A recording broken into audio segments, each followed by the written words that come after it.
Hey everyone, welcome to the Leadership Locker. My name is Rich Cardona, and on this podcast, we dig through the lessons of today's most exceptional leaders to help you break through your barriers. If you're trying to progress your career, if you are trying to accelerate your entrepreneurial journey, which I know you all are, if you're looking to have a smoother transition out of the military because it is incredibly difficult, then you're in the right place. My guests and I are going to give you the tools and the resources to accelerate your curve, help you surge, and just crush it. So here we go.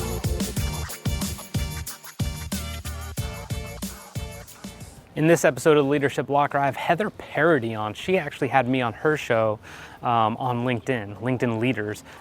We talked, we kept in contact, and then I wanted her to come on our show because she has a really interesting background where she used to be involved in mental health, but she also is a podcast host. So how does that tie into us as transitioning service members and veteran entrepreneurs? The interview process. What's going on up here when we go into interview? She's not gonna give you interview tips. She's gonna tell you how to feel, how to process some of those things. So that way you could go in and not be the nervous wreck that you know you've been because you're trying to say, hey, I'm a stud. I used to be in the military. Please hire me. So she's gonna take us down a little bit of a road so we can manage those feelings and nerves and all the other nonsense that goes on and win. Thank you. Like, subscribe, and rate it. Sunny San Diego with the Seagulls, baby. Okay, what is today? Today is Monday. No idea. Monday the 20-something. I hope you're going ham like I am this month because it has been absolutely bonkers. But here's my guest. I'm so happy to have her on, Heather Parady. But I will let you introduce yourself so I don't do any injustices, and then we will get right into it and kick it off. Yeah. So first of all, thank you so much. You're amazing. And I hear everybody's always singing your praises. And so to be on your show is just an honor. I'm Heather Parady. I'm full-time in podcasting. So I host a couple of shows, and then I work with multiple other podcasts, usually in the mastermind format. I also have a membership site for show hosts. Nice. And I just love the platform of podcasting. I think it's really cool, but my background is mental health therapy. I left that space coming up on 3 years ago to enter into the online entrepreneurial space, which some days I'm really grateful I did that. And other days I'm like, what the hell did you do? But here I am.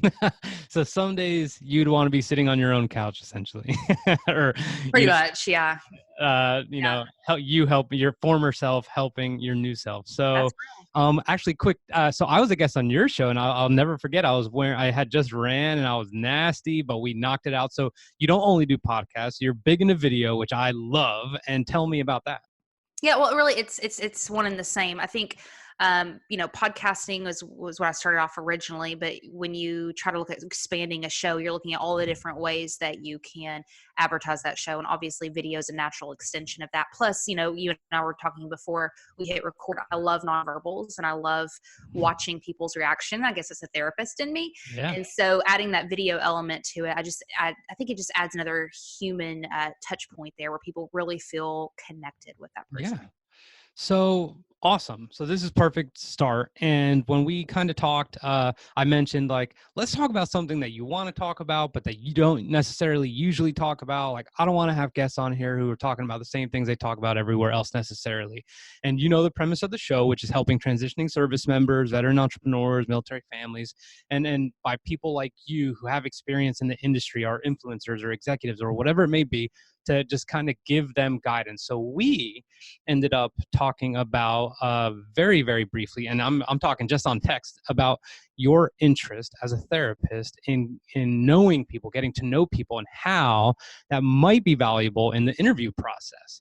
So here I am, I'm getting out. I might be a captain, I might be a sergeant, I might be a reservist, it doesn't matter. But would you agree that a good interview tactic is to try and get to know the other person on a personal level rather than just kind of the technicalities associated with interviews as we know them?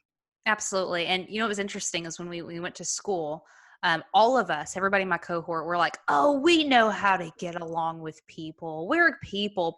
I mean, people who are drawn to therapy and mental health, I mean, obviously they think that they're just fallen in the relationship section. When we get into school, I realized, and all my friends were like, holy crap, we have so much to learn about human behavior and really connecting with people, because it's a skill. I mean, it is something that people are I think some people are born with natural charisma and other people aren't. However, that does not excuse the study of humans and how to interact with them. And the biggest piece for that I didn't realize that I needed to learn, and I'm still learning, is the art of listening. Yeah. So talk to me more about that then. So here I am sitting across from you. You hold my fate in your hands. At least that's how it feels as someone trying to get their first job in act 2 of their life. And maybe I'm still a little bit rigid, and maybe I'm like chest out, chin up, back straight, and just kind of really trying to show that I got it together. But I need to listen to you. So talk to me about how I should be listening as the interviewee in the beginning, and then we could get to how I can get to know you as the interviewer. Sure. Well, I mean, it's super hard, and it's not something that you can just, I don't think, nail all the time. Yeah. But I think practicing being really present in the moment, and that can sound super woo woo, like, oh, be present. But seriously, like on a very logical, there's this, I forgot the name of the therapy, but they actually taught us to be very aware of our surroundings, and actually like your feet on the ground and your hand on the table, and start practicing just being aware of like physical surroundings of yourself, to try to bring back in that racing mind. Because a lot of times when you're nervous and all that, you're obviously thinking, what am I going to say next? And as an interviewer on a podcast, which I know it's different, I've noticed myself a lot. I'm thinking, okay, they're going to finish this sentence, and what am I going to say next to make Yes. this sound good, to make this show go well? Or if you're interviewing for a job, like, how can I make myself sound smart? And so you're not listening to what they're asking, you're thinking about how you're going to respond. And they just heard what they were saying, and so if it's evident that you didn't really hear what they were saying, and a lot of times people are asking verbally one thing, but they're asking something really, they're asking something Yes. else. And that's why that nonverbal behavior, I'm very big into nonverbals, because you can tell flat off if somebody's listening to you or not. But Oh this is yeah. why church drives me crazy. Like, I don't know how many of you guys like been to church where they're like, all right, well, we're going to take 5 seconds and we're going to turn around and shake the hand of your neighbor and say hello. And so everybody's turning around and they're shaking hands and they're like, how are you? But they're looking at their bestie across the room. How are you? And they're not even stopping and listening to your response before, like, that's great. And they walk off. I always hated It's like, hey great. Heather, nice to meet. Or I'm Heather. I'm like, nice to meet you, Harold. And then Exactly. It's the worst. I would always go to the bathroom at meet and greet. But it's the same concept. Like, we do that in day-to-day life all the time, is we're thinking about our next response. So again, it's easier said than done. But I think just starting to practice being very aware of the present moment, even small little, I know it sounds silly, but noticing your feet on the floor and paying attention to the way the chair feels, and really being aware that you have to be aware. yeah, no, okay, so that's perfect. So let me ask you this. So if we're doing this and you're asking me, you said it best, like the interviewer knows exactly what they just said. But I'm honing in on my response, because I feel like it's in my favor to be quick and like boom, and I'm ready and I'm prepared and I got my stories and da da da da da da da. But how can I slow that down to where I'm maybe looking for subtle cues about pain points you might be experiencing as someone in that position? Do you know what I mean? Like your problems that I could solve, rather than just talking about myself and what I could bring to the table. Yeah, well, see, think again, listen to those nonverbals, and that what's being asked behind the question of the pain points. I think you just said that. So, if I'm looking for someone to help with X problem, what does that mean for me as an employer or for as a company? How has that strained us and harmed us? And so we always think we're going to respond, logistically, when sometimes we need to respond a little more empathetically. Yes, I And love that. so instead of racing to think panic, like, oh, panic, panic, panic, let me come up with this. They're not asking for a solution to this. What they're asking is, do you hear and understand our position and where we're at and what we need? I love that. Okay, so you've been on the other side of the table in maybe a different capacity. Well, in I guess in a hosting capacity, and then in mental health capacity. So, talk to me about how you are feeling in that process, so we can get a better understanding of what might be going through your head. Do you want to be there? Like, is this dragging you out of your day a little bit? Am I looking to foster an actual connection with the person, or do I just want a butt in a seat? Well, this is the thing. and I might be different than most people. Some people may agree or disagree with me with this, but when I'm looking at who I can work with, because I work with clients, so obviously it's not a boss, it's a little bit different. Sure. Yes, we want work. Yes, we want money. Yes, we want jobs, of course. But even more so, we want to work with the right type of person. We want to Yeah. work with people that we enjoy being around. And if you may get this job, but if the guy's an asshole, if the company's not, congruent with your values and what you want to do long term, you're going to find yourself in the same position again. So it's not just about getting the job or making the connection. It's really feeling, is this right for me? And I think the people I want to work with are willing to say sometimes I don't know, or not be perfect, all well perfect put together. They're Yep. just very genuine, they're very authentic, and you can read that. You can pick it up. And so answering really fast and kind of being uptight a little bit, it's not like necessarily a turn off to me, but there's a little few red flags there, because um, I don't feel that connection with that person. And when I'm looking to work with somebody or interview someone or anything, I can almost instantly see if somebody is open to connection or not. And Yeah. that speaks volume to me over all the knowledge that they have. Yeah, I very much tend to agree with that. Now, let's talk about the fact, something you mentioned, you are making a conscious choice throughout this interview process of, do I want to work with this person? I mean, I might not work with you, but maybe you are, for me, a sample set of someone and of some of the people I may work with. Now, for us, when we went in, or for those, in who've served or whatever it may be, like, we don't have a choice. It's just like, we get who we get, right? And we adapt and we're flexible. But this is really, really important, because now we actually have a choice. Wow. Yeah. What do you think, when how can I determine, so to speak, the type of people I want to be around, where I've been used to however many years of just being, you know what I mean? Being with whoever it was. That's hard. That's a Yeah. really hard question. And Mhm. honestly, my response will probably be ignorant to what you guys have experienced, because I've never been, and my husband's been in the service. I haven't personally been. So this is just from my No, good. I want it. experience. Yep. Um, I think being exposed, I think exposure is really important, to be exposed to a lot of different industries and a lot of different types of people. And because I think sometimes I've felt before very limited in my choices, like I only have this, without realizing how big the world is and how many people there Yes. are. And sometimes I place so much anxiety and stress and weight on this one thing, that if this one thing doesn't work out, I'm screwed, without realizing, like, Heather, this is a huge world, and there are so many people, so many opportunities, and there's so many doors that can be open to you.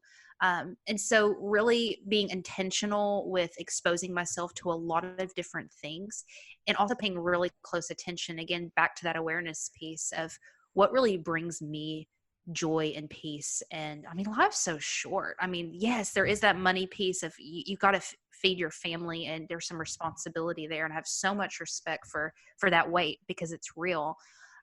However, we Hmm. can only go so far in things that just take away from our soul and our spirit. No, I know how you tried to prep the answer as like, look, I might not know, but that is exactly what we need to hear, is that, like, the world is way bigger than just this single opportunity, because we, in my opinion, have a tendency to jump on anything that we get. Like, if I get a job offer, it's like, woo, transition complete, I won. You Right. know what I mean? And it's just like, otherwise, it's just disorienting, discouraging process, which is it's the same for people on the outside as well. Yeah. No one likes to job hunt. Are you kidding me? So I think that's really, really key what you said. And then it's funny, because I was picking up on your nonverbal cues, because you had your eyes closed and your hand down. You're like, awareness. You need to. It's true. You need to know what you want. And my point to the listening audience is, take the time to just be like, I absolutely don't want to do that anymore, or I absolutely don't want to be in a big company anymore. I'd rather be in maybe a 50-person company or something along Yeah. those lines, where I could form relationships. So okay, so let me move on, but Well, you let got me me add really. to that real Yeah, quick. please go. Jim Rohn. Do you like Jim Rohn? Yes. Okay. anybody doesn't know who Jim Rohn is, please Google him. Do not judge him for his old schoolness. He's an old school dude, but fire wisdom. But I love one of his quotes. It says, work hard on your job and you'll make a good living. Work hard on yourself and you'll make a fortune. And what to me, what that says is this self-awareness piece and all of that, this exploration isn't some woo-woo bullcrap thing. It's real, because what happens is the more self-aware you become of what you enjoy and what brings you life and what's a real fit for you, then you're going to start attracting that right money and generating the kind of income you want, because you're operating from a place of life and abundance as opposed to scarcity and fear. I love it. Can you tell me, you're big into nonverbal cues. So I'm sitting across from you and we're doing this. If I'm picking up on certain nonverbal cues, can you tell me what some of them mean? And I mean, like, let's just do an obvious one, right? Like, let's just say you happen to roll your eyes at something. I'd be like, well, she's clearly not happy with that. But maybe like shifting in a chair, or just maybe not having their attention. Like, how should I respond to some of these? Well, what does some of them mean, and how should I respond to some of them? I think everything everybody's different for sure. Because what one thing might mean for me is another, might mean for something different for you. Mm-hmm. But I think, I don't know, like I've noticed with you, and you're like me with shifting, you kind of, and I don't know you that well, but I would tell you that just from watching you in this interview, I would say that you're a very energetic person and that you like go, go, go, go, and Oh do. yeah. And so I could just see that all on you, because you seem hyper even though you're sitting. And I'm the same way. Like I'm always moving and all Oh of that. And so for me saying like, okay, if I were to like work with him, and this is so judgy, man, I'm totally projecting judgment on you yeah. right now. But that's Hit what me. we do. But that's what we do, is we Mm-hmm. judge people by their first impressions. And sitting here talking to you, I'm casting judgment on you and you're casting judgment on me. We all do it. So like if I were sitting here and, work with you, I'd be like, okay, well, he's somebody who's high energy. He's high level. He's probably a visionary and a doer and a go, go, go. Let's take action. And, that's what I'm judging you right now, just because you're kind of fidgety and moving around a Oh yeah. lot. Now, if I've noticed sometimes people are like that stare person and they're just like deep, Ooh. deep, deep stare, there's a Yeah. lot of those people. Yes. So that can be taken sometimes as very intimidating, or it can also be taken as like really insecure. Like I know there's this one girl at a meeting I go to, I'm not going to name it. Mm-hmm. And every time I talk to her, she's just like deadlocked eyes on me, like the entire time. And it's very tense and it's very intimidating. And again, it's that judgment thing where it might not be fair that I'm looking at her like, oh gosh, this girl's intense. Maybe she's curious. You know what I mean? But we have to be aware of how we're coming across to other people. So I don't know. Those are just some small things. Yeah, I think that's no, but I cannot tell you how many times I've been in interviews. I'm like, hello, like Yeah. something, like give me something, man. Like, can you give me a smirk? Like that was a joke, like that, something. And there's nothing worse, and then nothing makes you feel like you're losing your grip on a potential job than an emotionless interviewer. Yeah. Um, Okay, awesome. So then I guess in the end, let's talk about any ways I should prepare going in. Okay, I mean I know you talked about being present. Do you like suggest like talking in the mirror to yourself or anything like that? Like how can you reduce it so when it's game day, you're like, okay, I feel my feet, I feel my chair. She's just another human being. She needs to eat lunch sometime today like me. She may be caffeinated, blah blah blah. All that is just kind of in the bag, right? Sure. What can Sure. I do in advance? So if you're kind of hyper nervous, I think taking like deep breaths is really good. Taking closing your eyes and kind of walking through. I know it sounds so silly, but listen, man, this is what we did with like people who did with anxiety. I deal with it a lot, Yeah. even before a podcast. Like I'll close my eyes and I'll kind of visualize actually going through the entire process and deep breathing through it, and kind of just being entering into it with a very calm state. And while you're in it, I think returning back to that breath and that calmness, because we underestimate the power of silence. We shouldn't avoid silence. Like if I'm talking to you, if there's a little few seconds of silence, that's okay. Actually, Yeah. it's a really good thing, Well, because but hold on, it's usually very uncomfortable. So I mean like what, before you tell me why it's a good thing, why do we get uncomfortable? there's this expectation of performance. Like I need to perform for you. So if it's silent, I'm not meeting some need of like filling the air and making you think that I'm cool or that I'm smart or that I'm the right person for this or that. Mm, So it's really an insecurity thing that I'm not comfortable sitting with in my own skin and just being with you. yeah. Wow. Okay. So then why is it a good thing?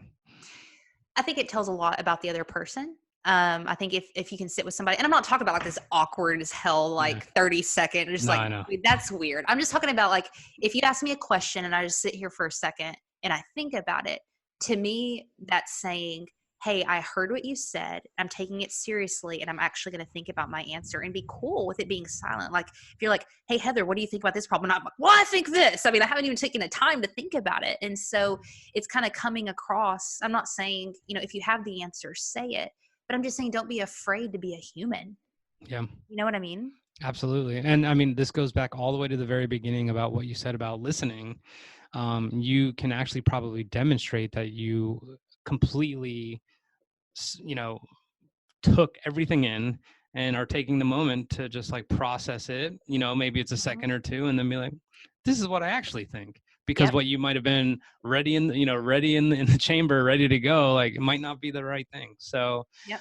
very awesome. So my last question is on unconventional leaders. Mhm.